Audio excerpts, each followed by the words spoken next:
Professor मुक्तदार, आपसे चर्चा की शुरुआत करेंगे। आप इन अमेरिका की इन शर्तों को किस तरह से देखते हैं? यू मीन ईरान की शर्तों को? जी जी जी, देखिए, इट इज़ वेरी इंटरेस्टिंग कि ईरान ने, मुझे लगता है कि वो समझ गए हैं how to negotiate with Trump, and उनकी लर्निंग कर्व बढ़ रही है, वो तो साफ ज़ाहिर है।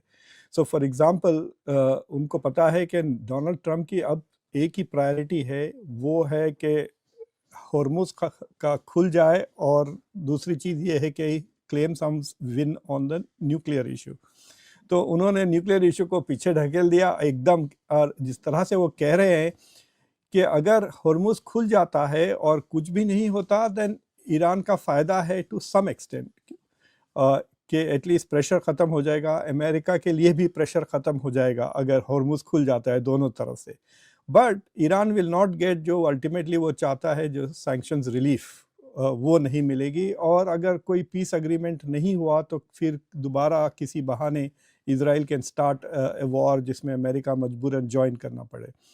तो मुझे लगता है कि ईरान इज़ होपिंग कि अमेरिका विल से कि नहीं, वी कांट एक्सेप्ट दिस, हमको न्यूक्लियर कुछ दैट इज़ आवर प्रायोरिटी, हमने जंग न्यूक्लियर वेपन्स की वजह से किया था।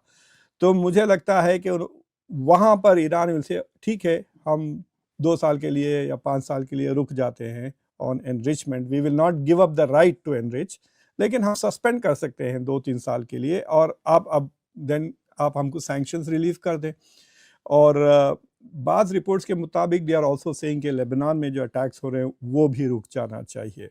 तो मुझे लगता है कि the Iranians have realized कि they can control the pace of negotiations, अब उनके पास है pace negotiations। और जिस तरह से ओमान में जाकर उसके बाद उन्होंने अनाउंस किया कि हॉर्मुज़ पे हम कब्ज़ा रखेंगे, हॉर्मुज़ पे हम फ़ीस कलेक्ट करेंगे और ओमान के साथ शेयर करेंगे, तो उससे दे आर डिवाइडिंग जीसीसी एक कसम से। मतलब अगर आप देख सकते हैं कि Iran has now divided GCC, एक तरफ क़तर और ओमान हो गए हैं, दूसरे तरफ यूएई और सऊदी अरब हो गए हैं। So they have succeeded in dividing GCC.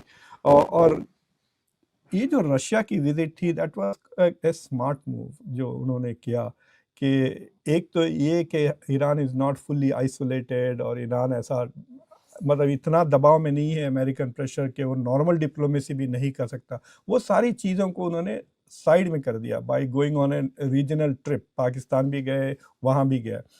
मुझे लगता है कि this is also probably N Iranian Russian Chinese suggestion कि आप हॉर्मुज़ को फ्रंट एंड सेंटर कर दें। उसके बाद वी विल सी कि व्हाट अमेरिका विल डू। देखिए, डोनाल्ड ट्रंप अगर हॉर्मुज़ खोल देते हैं, उनके ऊपर जो डोमेस्टिक प्रेशर है वो ख़त्म हो जाएगा। Americans are not interested in ये न्यूक्लियर ये जो है, वो सिर्फ इजरायली लॉबी है और सिर्फ इजराइल का है वो जो दबाव उन पे। Donald Trump should be able to ignore it अगर वो चाहें तो। मतलब ही कैन से कि मैं जंग कर दिया, तुम्हारे लिए और क्या चाहिए, he can say this to the donors कि पब्लिक ओपिनियन के खिलाफ मैंने जाके जंग किया है।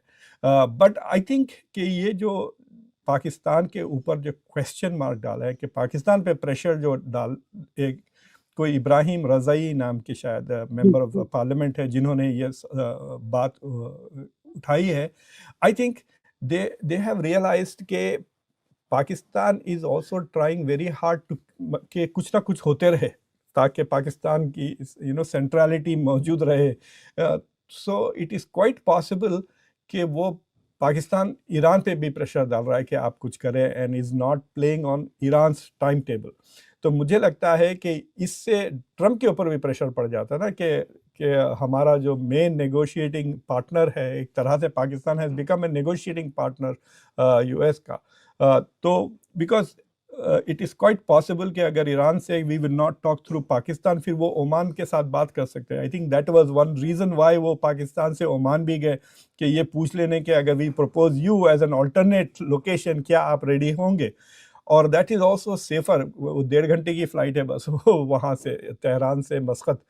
तो I think Iran is now playing, वो आपको याद है پہلے ہاکی جو کھیلتے تھے دھیان چند وغیرہ زمانے ڈربلنگ زیادہ ہوتی تھی، آج کل ایسٹرو ٹرف پہ خالی کھٹاک کھٹاک مار کے گول ہو جاتا ہے.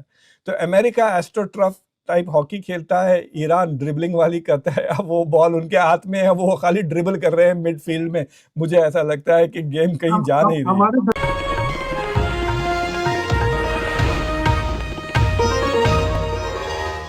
Copyright disclaimer under Section 107 of the Copyright Act 1976. Allowance is made for fair use for purposes such as criticism, comment, news reporting, scholarship, and research. Fair use is a use permitted by copyright statute that might otherwise be infringing.